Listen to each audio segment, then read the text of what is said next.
Meu meio-irmão exigiu minha herança, e 3 dias depois ele estava algemado. A vovó Violet me fez prometer 3 coisas antes de morrer. Primeiro, que eu regaria suas rosas todo domingo, mesmo depois que ela se fosse. Segundo, que eu terminaria meu diploma de enfermagem e não desistiria quando as coisas ficassem difíceis. Terceiro, que eu ficasse atenta a algo que ela não quis explicar, apenas disse que eu saberia o que era quando visse. Ela apertou minha mão com tanta força quando disse a última parte, seus dedos gelados, mas seu aperto desesperado. E eu prometi, mesmo sem entender. Ela morreu na terça-feira de manhã, às 6h47, comigo segurando uma de suas mãos e a enfermeira dos cuidados paliativos checando seu pulso com a outra, e eu pensei que aquela promessa final estranha seria apenas uma daquelas coisas de leito de morte, que as pessoas dizem quando estão assustadas e confusas. Eu estava errada. A coisa sobre a qual a vovó me avisou apareceu exatamente 3 dias depois, vestindo um terno caro que eu nunca tinha visto antes, e exigindo metade de tudo que ela havia deixado. Meu meio-irmão Garrett entrou naquele escritório de advocacia na sexta-feira de manhã parecendo que tinha ganhado na loteria. E na tarde de sexta-feira, ele estava no banco de trás de um carro de polícia com as mãos algemadas nas costas, gritando sobre seus direitos enquanto sua mãe soluçava na calçada. A história de como ele foi do ponto A ao ponto B envolve assinaturas falsificadas, câmeras escondidas, um Rolex suspeito e o fato de que minha avó era aparentemente muito mais inteligente e muito mais paranoica do que qualquer um de nós imaginava. Garrett apareceu no funeral da vovó na quarta-feira, usando um terno que provavelmente custou $3.000. O que era estranho porque 2 meses atrás,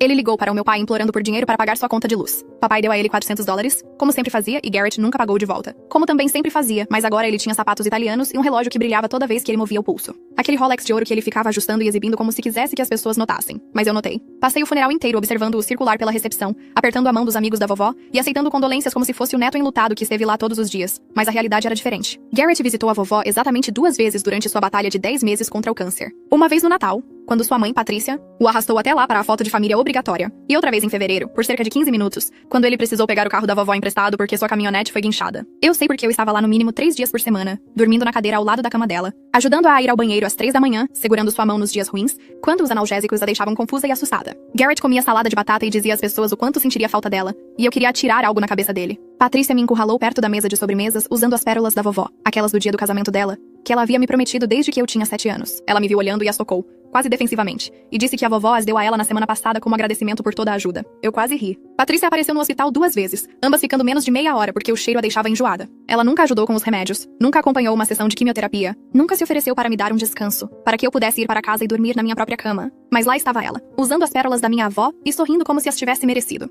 Ela se inclinou e disse que esperava que não houvesse nenhum drama na leitura do testamento amanhã, que a vovó tinha sido bem clara sobre querer ser justa com todos. O jeito que ela disse justa me deu dor de estômago. Papai estava do outro lado da sala parecendo desconfortável em seu terno, e quando cruzei seu olhar, ele desviou rapidamente. Foi quando eu soube que algo estava errado, muito errado, porque papai só fazia aquele olhar de culpa quando já tinha escolhido o lado de Patrícia em vez do meu, e não queria me encarar por causa disso. O escritório do advogado na sexta-feira de manhã ficava no centro, em um daqueles prédios antigos com piso de mármore e painéis de madeira, que cheiravam a lustramóveis e dinheiro antigo. Cheguei 20 minutos adiantada e sentei na área de espera tomando um café horrível em um copo de papel, tentando não pensar no fato de que aquilo estava realmente acontecendo, que a vovó realmente se fora, e estávamos prestes a dividir suas coisas, como se ela fosse apenas um monte de itens a serem separados. Papai apareceu 15 minutos depois com a gravata já frouxa, embora ainda não fossem nem 9 horas, e sentou-se a 3 cadeiras de mim sem dizer nada. Patrícia e Garrett chegaram exatamente na hora, ambos vestidos como se fossem a um tribunal. Patrícia em um terninho preto e Garrett naquele terno caro com o Rolex brilhando em seu pulso. A secretária nos chamou às 9h30 e nos conduziu por um corredor até uma sala de conferências onde uma mulher chamada Beverly Harrison estava sentada atrás de uma mesa, enorme com uma pasta à sua frente e óculos de leitura pendurados em uma corrente no pescoço. Ela provavelmente tinha uns 70 anos, com cabelos brancos perfeitos e o tipo de rosto que já tinha visto muitas famílias brigarem por dinheiro para se surpreender com qualquer coisa. Ela apertou a mão de todos nós e disse que sentia muito pela nossa perda, que Violet havia sido uma mulher maravilhosa e uma cliente valiosa por mais de 30 anos. Então ela abriu a pasta e a sala ficou muito quieta, muito rápido. Beverly começou a ler o testamento com aquela voz cuidadosa de advogado que todos eles têm, aquela que faz tudo parecer importante e chato ao mesmo tempo. As primeiras coisas eram pequenas e esperadas. 5.000 para a igreja dela, para o fundo de construção. 5.000 para o abrigo de animais onde ela era voluntária desde os anos 80. Sua coleção de joias dividida entre 3 de suas amigas mais antigas, aquelas que a conheciam desde antes de eu nascer. Então Beverly chegou na casa. A casa da vovó na rua Maple valia cerca de 450 mil, de acordo com a avaliação recente, situada em um terreno de esquina com árvores maduras e uma garagem que meu avô construiu com as próprias mãos em 1967. Beverly tirou os óculos e olhou para cada um de nós antes de ler essa parte. E eu soube antes mesmo que ela dissesse qualquer coisa que não ia gostar. Ela leu diretamente do testamento que a casa e todo o seu conteúdo deveriam ser divididos igualmente entre mim e Garrett, com a estipulação de que ou a vendêssemos e dividíssemos o dinheiro, ou um de nós comprasse a metade do outro pelo valor justo de mercado dentro de 6 meses. As palavras me atingiram como água fria, igualmente para nós dois. Eu encarei Beverly e ela continuou lendo, explicando que a vovó queria ser justa tanto com sua neta biológica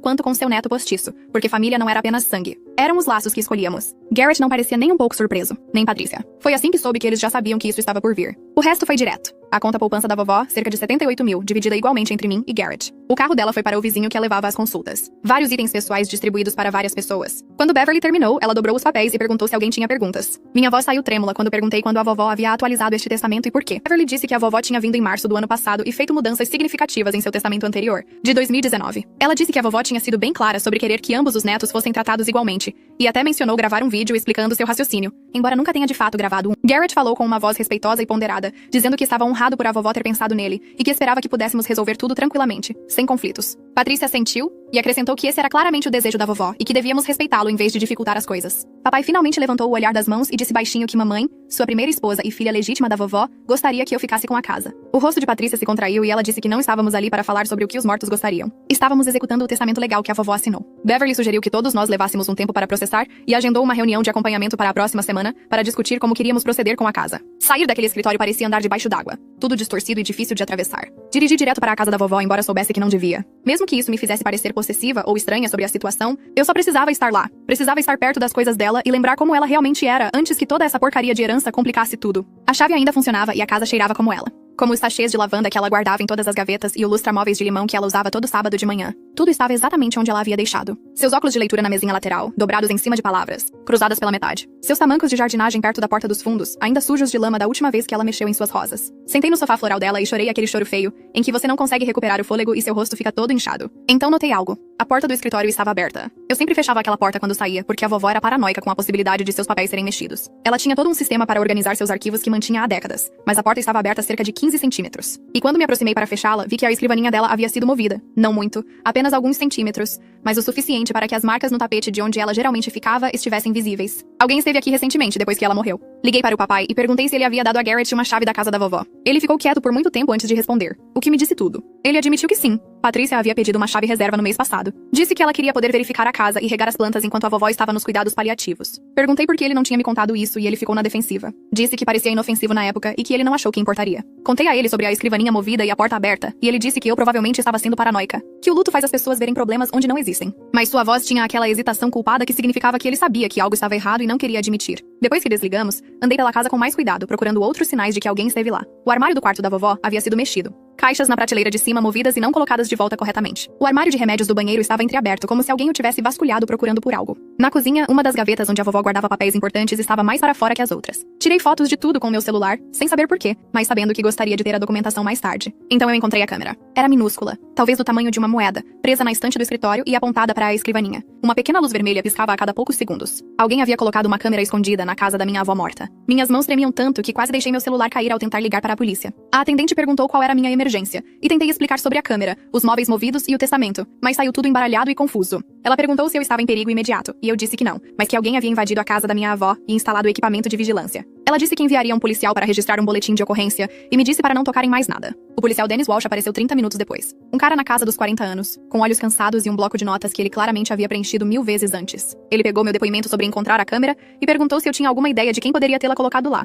Contei a ele sobre Garrett ter a chave, sobre o testamento, sobre o Rolex e as pérolas e sobre tudo parecer errado. Ele anotou tudo, mas eu podia ver que ele achava que eu era apenas uma parente paranoica chateada com coisas de herança. Então ele examinou a câmera mais de perto com uma lanterna, e todo o seu comportamento mudou. Ele perguntou se minha avó tinha preocupações com segurança ou algum motivo para instalar sua própria vigilância. Eu disse, absolutamente não. Ela mal sabia usar o e-mail. Ele fez uma ligação para alguém e usou palavras como vigilância não autorizada e possível investigação de fraude. 20 minutos depois, uma detetive apareceu. Uma mulher na casa dos 50 anos que se apresentou como detetive Natasha Vaughn, da Unidade de Crimes Financeiros. A detetive Vaughn passou 2 horas revistando a casa da vovó comigo, documentando tudo que parecia mexido ou fora do lugar. Ela encontrou mais 2 câmeras. Uma no quarto, apontada para a cômoda onde a vovó guardava seus documentos importantes, e uma na cozinha, apontada para a mesa onde ela geralmente pagava contas e assinava papéis. Vaughn sacou todas as 3 câmeras como evidência e fez perguntas detalhadas sobre a leitura do testamento, sobre as finanças de Garrett, sobre qualquer coisa suspeita que antecedeu a morte da vovó. Contei a ela sobre o telefonema que ouvi 6 semanas antes da vovó morrer, quando ela estava discutindo com alguém sobre mudar de volta e saber o que você está fazendo. Os olhos de Vaughn ficaram atentos, e ela perguntou se eu sabia com quem a vovó estava falando. Eu disse que não, mas que o momento era estranho, porque foi bem na época em que a vovó supostamente foi atualizar seu testamento. Vaughn pediu o nome da advogada de sucessões e eu dei a ela as informações de Bev. Ela fez anotações e disse que precisaria puxar os registros e comparar as assinaturas nas diferentes versões do testamento. Então ela perguntou algo que fez meu estômago embrulhar. Ela perguntou se eu havia dado permissão a alguém para acessar a casa depois que a vovó morreu. Eu disse não. O inventário nem tinha sido resolvido ainda. Ela disse que invadir a propriedade de uma pessoa falecida durante o processo de inventário e instalar equipamento de vigilância era um crime grave, especialmente se o objetivo fosse adulterar a herança. Ela perguntou se eu estaria disposta a fazer uma declaração formal. Eu disse que sim imediatamente. A delegacia era fria e cheirava a café queimado e produto de limpeza industrial. A detetive Vaughn me levou a uma sala de interrogatório e gravou minha declaração, passando por tudo cronologicamente, desde o diagnóstico de câncer da vovó até a descoberta das câmeras. Ela perguntou sobre o relacionamento de Garrett com a vovó e eu fui honesta. Eu disse que ele mal a conhecia. A visitou talvez 5 vezes no total nos 6 anos desde que papai se casou com Patrícia. Ele nunca foi próximo dela. Nunca ligou no aniversário dela. Nunca mandou um cartão no Natal, a menos que Patrícia o forçasse. A ideia de que a vovó de repente decidiria torná-lo um herdeiro igual não batia com nada que eu sabia sobre o relacionamento deles. Warren perguntou sobre o testamento de 2019, o que ele dizia antes das mudanças. Expliquei que eu havia sido nomeada como a única beneficiária da casa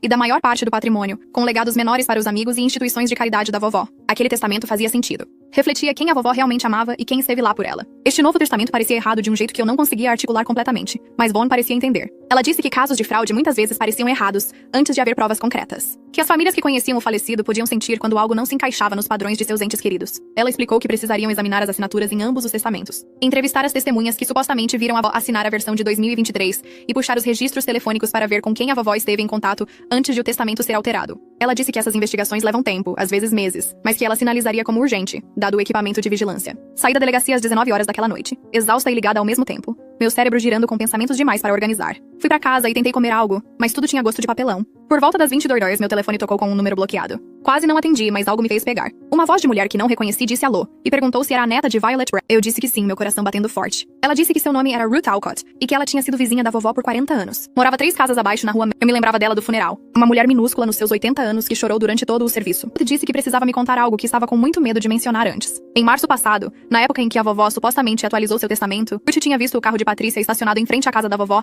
em 3 ocasiões distintas. Ocasiões no meio das tardes de dias de semana, quando Ruth sabia que a vovó tinha consultas médicas. O horário ficou na memória dela, porque ela mencionou à vovó mais tarde que tinha visto Patrícia visitando, e a vovó pareceu confusa. Disse que Patrícia não tinha estado lá. Ruth presumiu que ela tinha se lembrado errado ou misturado os dias, mas agora, com todas as questões sobre o testamento, ela achou que talvez significasse algo. Perguntei por que Patrícia estaria na casa quando a vovó não estava lá, e Ruth disse que era isso que a preocupava. A última vez que ela viu o carro de Patrícia, ela também viu um homem jovem com Patrícia, alguém na casa dos 20 ou 30 anos carregando uma maleta. Eles entraram e ficaram cerca de 1 hora. Ruth tirou fotos porque achou suspeito. Tinha elas no celular. Minhas mãos começaram a tremer. Perguntei se ela estaria disposta a falar com a polícia e ela disse que era por isso que estava ligando. Ela queria permissão para compartilhar as fotos com a detetive Vaughn, sem causar drama familiar se não fosse nada. Na manhã seguinte, a detetive Vaughn ligou e pediu para eu voltar à delegacia. Disse que Ruth havia enviado fotos que levantavam preocupações significativas. Dirigi até lá em transe, meu cérebro repassando cenários. Eu não queria acreditar. Vaughn me encontrou no saguão e me levou de volta ao escritório dela, que era surpreendentemente bagunçado, com pilhas de arquivos em todas as superfícies. Ela abriu as fotos no computador e me mostrou o que Ruth havia capturado. A primeira foto mostrava o carro de Patrícia na entrada da casa da vovó em 8 de março às 14h15. Os registros médicos da vovó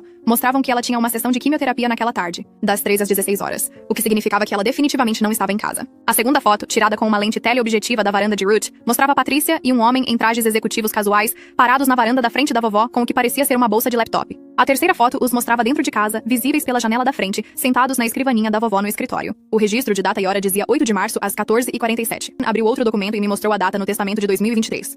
8 de março, o mesmo dia. Ela explicou que os testamentos precisavam ser assinados na frente de testemunhas e de um tabelião, geralmente no escritório do advogado. Se este testamento era datado de 8 de março, mas Patrícia estava na casa da vovó com um homem desconhecido, enquanto a vovó estava na quimioterapia, isso sugeria que o testamento não tinha sido assinado pela vovó de forma alguma. Senti-me enjoada. Vaughn disse que haviam intimado o escritório de Harrison a fornecer todos os registros relacionados ao patrimônio da vovó, incluindo os documentos originais assinados, registros de visitantes e qualquer vigilância por vídeo que o escritório pudesse ter. Ela também solicitou os registros médicos da vovó para confirmar seu paradeiro e estado mental em março de 2023. 2 dias depois, no domingo à tarde, a detetive ligou com uma atualização. O escritório de Beverly Harrison havia fornecido os documentos solicitados, e havia problemas significativos. O testamento de 2023 supostamente havia sido assinado no escritório de Beverly em 8 de março às 10, mas as imagens de segurança do escritório daquele dia mostravam que a vovó nunca entrou no prédio. As câmeras capturavam todos que entravam, e não havia filmagem da vovó entre 9 e 12 horas daquele dia. O registro de visitantes confirmou isso. Nenhuma assinatura de Violet. No entanto, o registro mostrava que Dennis Hill e as 2 testemunhas listadas no testamento estiveram ambos no escritório naquela manhã para compromissos separados. Isso sugeria que eles assinaram algo, mas não na presença da vovó.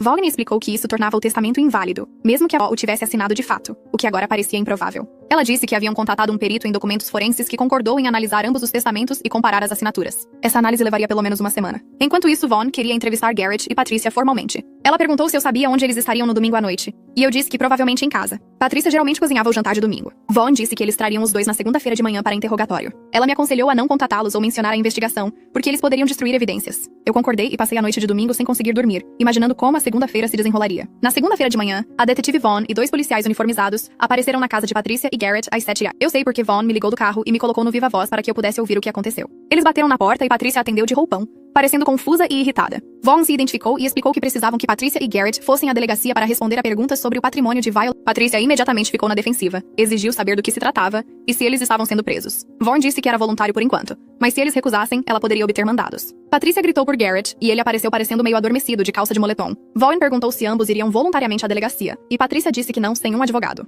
Vaughn disse que era direito deles, mas seria mais simples se cooperassem agora. Patrícia pegou o telefone e ligou para alguém, falando em tons baixos e urgentes. Depois disse que o advogado deles os encontraria na delegacia em 1 hora. Vaughn concordou e disse que seguiriam o carro de Patrícia para garantir que eles realmente aparecessem. Durante todo o trajeto, ouvi a conversa no rádio dos policiais, meu coração batendo forte. Isso estava realmente acontecendo. A polícia acreditava que algo estava errado com o testamento. Garrett e Patrícia estavam prestes a ser formalmente interrogados. Tudo estava prestes a vir à tona. Na delegacia, Garrett e Patrícia sentaram-se em salas de interrogatório separadas com seu advogado, um cara chamado Mitchell Strand, especializado em defesa de crimes do colarinho branco. A detetive Vaughn interrogou Garrett primeiro, enquanto eu assistia de uma sala de observação através de um espelho unidirecional. Garrett sentou-se lá com suas roupas caras, parecendo calmo e preparado. Mitchell ao seu lado, em um terno que provavelmente custava mais que o meu carro. Vaughn começou com perguntas básicas sobre seu relacionamento com a vovó, com que frequência ele a visitava, se ele esteve envolvido em seus cuidados. Garrett disse que a visitava regularmente, ajudava com tarefas quando necessário, tinha um afeto genuíno por ela. Vaughn pediu datas e horários específicos dessas visitas, e Garrett ficou vago, disse que não mantinha um calendário de tudo, mas era com bastante frequência. Vaughn pegou um documento e o deslizou pela mesa.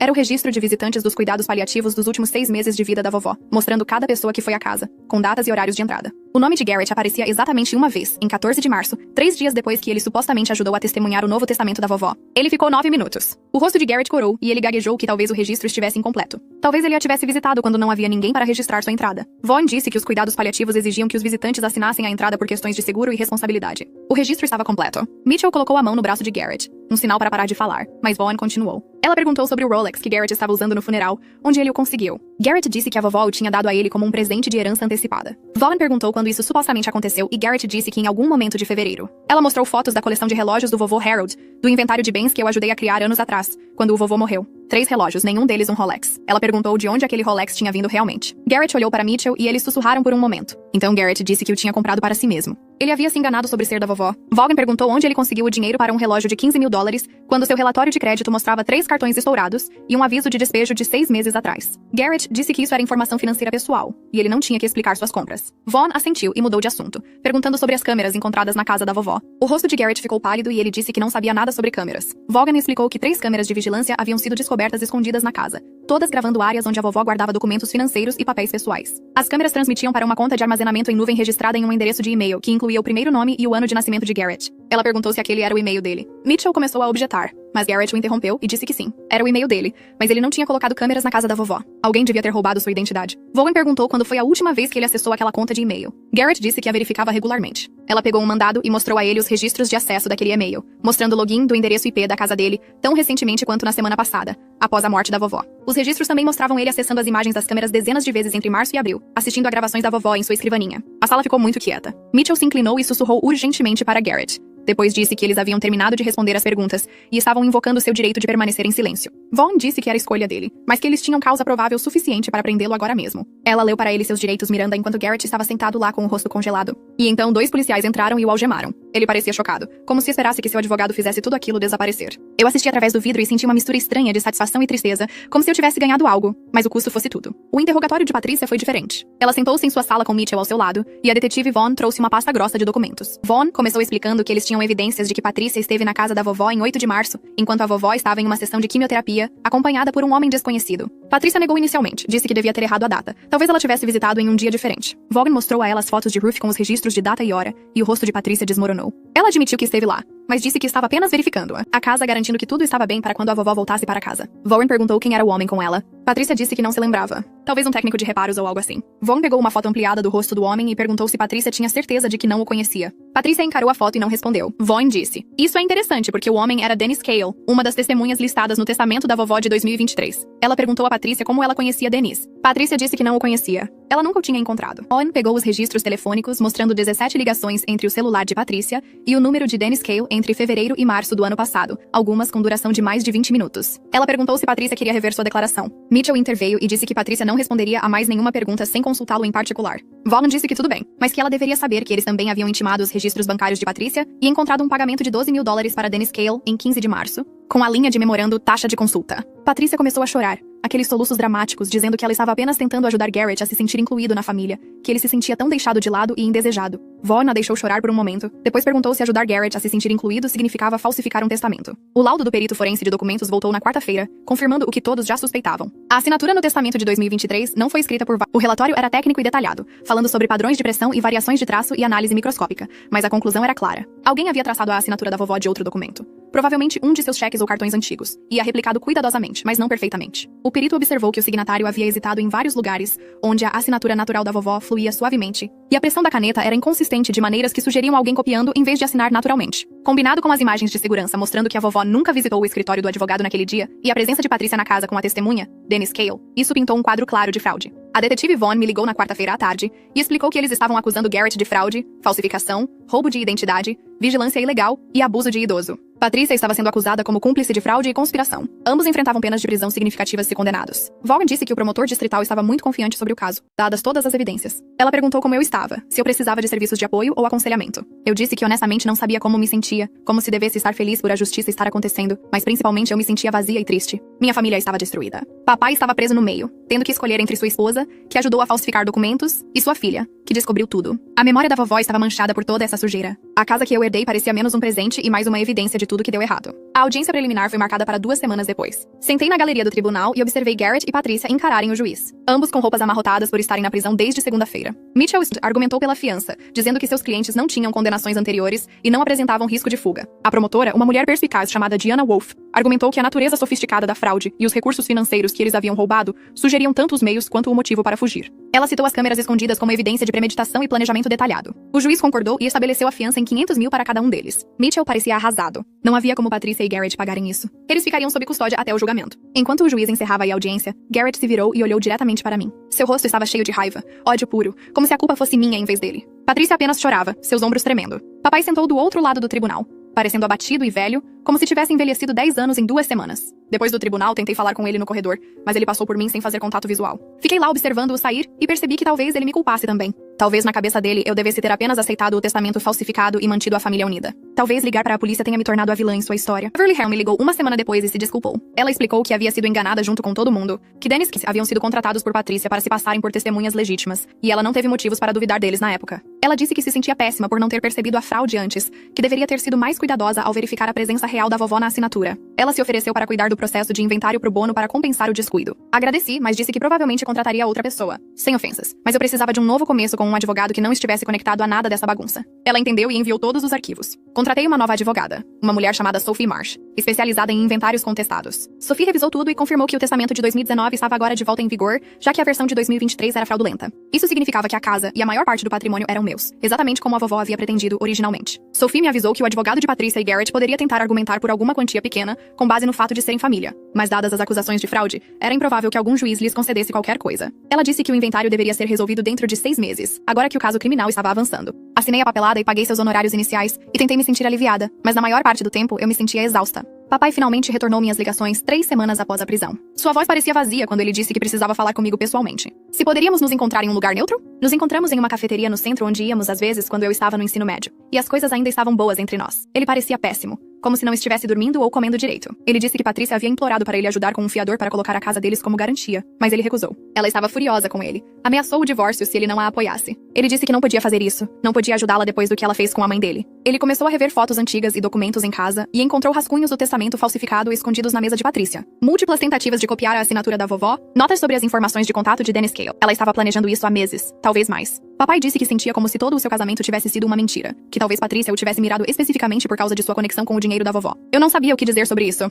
Parte de mim queria confortá-lo, e parte de mim ainda estava com raiva por ele ter escolhido o lado dela tantas vezes quando importava. Sentamos lá bebendo café que esfriou enquanto tentávamos descobrir como ser família novamente. Ele se desculpou por não acreditar em mim inicialmente, por pensar que eu estava apenas sendo paranoica e difícil. Ele disse que deveria ter confiado nos meus instintos. Deveria saber que a vovó nunca teria feito aquelas mudanças sem falar comigo primeiro. Aceitei seu pedido de desculpas, mas disse a ele que levaria tempo para reconstruir a confiança. Que eu não podia simplesmente esquecer as últimas semanas e fingir que tudo estava bem. O julgamento aconteceu 6 meses depois, em novembro. Assisti a 3 dias de depoimentos, vendo os promotores apresentarem a linha do tempo da fraude com provas e testemunhas. Ruth Alcott testemunhou sobre ver Patrícia na casa da vovó. As enfermeiras dos cuidados paliativos testemunharam sobre os registros de visitantes. O perito forense de documentos explicou como a assinatura foi falsificada. Dennis Kay, a quem foi oferecida a imunidade em troca de testemunhar, admitiu que Patrícia o havia contratado para testemunhar um testamento e se passar por alguém que viu a vovó assiná-lo. Ele disse que ela lhe pagou $12 mil e o convenceu de que era legal, apenas um jeitinho para uma senhora idosa que não podia ir ao escritório do advogado. A outra testemunha contou uma história semelhante. Harrison testemunhou sobre as imagens de segurança do escritório e sua própria falha em verificar a presença da vovó. A detetive guiou o júri pela descoberta das câmeras escondidas e seu rastreamento até a conta de e-mail de Garrett. A promotoria mostrou imagens daquelas câmeras,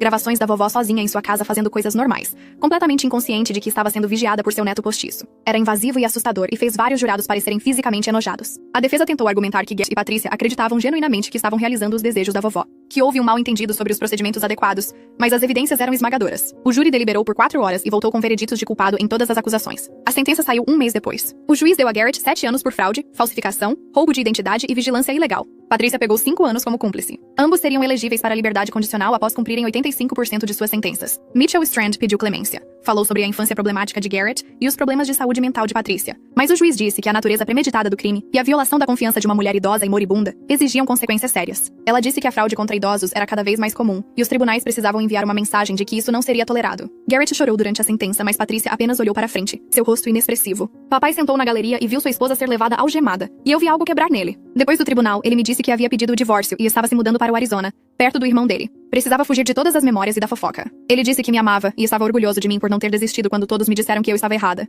Ele perguntou se eu o visitaria quando ele estivesse estabelecido. Eu disse que sim, mas não sabia se eu realmente queria. Muita coisa havia acontecido. Muitas traições. A casa na rua Maple tornou-se minha oficialmente em janeiro, quase 1 ano depois que a vovó morreu. Passei um fim de semana revirando as coisas dela, encaixotando itens para doação, guardando as peças que importavam. Seus cartões de receita foram para a minha cozinha. A colcha que ela fez quando eu nasci foi para a minha cama. Fotos dela e do vovô foram para molduras novas nas minhas paredes. Plantei novas rosas no jardim e as reguei todo domingo, como eu havia prometido. Terminei meu diploma de enfermagem em maio e consegui um emprego no hospital onde a vovó passou seus últimos dias. Toda vez que eu passava pela ala de cuidados paliativos, eu pensava nela deitada naquela cama, apertando minha mão e me avisando para ficar atenta a algo. Ela sabia. De alguma forma, ela sabia o que Patrícia e Garrett estavam planejando, mesmo que não pudesse articular claramente por causa da medicação e da dor. Aquele aviso de leito de morte me fez prestar atenção. Me fez notar quando as coisas não batiam certo. Talvez ela tivesse plantado câmeras próprias. Ou talvez ela apenas tivesse aquele instinto de avó de que algo estava errado. Eu nunca saberia ao certo, mas mantive minha promessa a ela. Eu fiquei atenta. Eu não deixei eles se safarem. E agora eu vivia na casa dela com suas rosas e suas receitas e sua memória, mantendo tudo o que ela queria passar adiante seguro para o futuro. Garrett me escreveu uma carta da prisão no mês passado. Chegou em papel comum, em um envelope comum com o selo da prisão. Ele disse que sentia muito, que estava desesperado e fez escolhas terríveis, que esperava que um dia eu pudesse perdoá-lo. Ele disse que Patrícia o convenceu de que a vovó queria que eles tivessem partes iguais, e que eles estavam apenas ajudando esse desejo a se realizar quando o sistema legal era muito lento. Ele disse que as câmeras eram apenas para proteger a casa de roubos, não para espionar a vovó. A carta estava cheia de justificativas e meias verdades, e eu a li uma vez, depois joguei fora. Algumas coisas não podem ser consertadas com desculpas. Algumas traições são profundas demais. Eu não sei se algum dia vou perdoar Garrett ou Patrícia. Talvez o perdão nem seja o ponto principal. O ponto é que a vovó confiou em mim com seu aviso final, e eu o honrei. O ponto é que a justiça aconteceu, mesmo que tenha destruído minha família.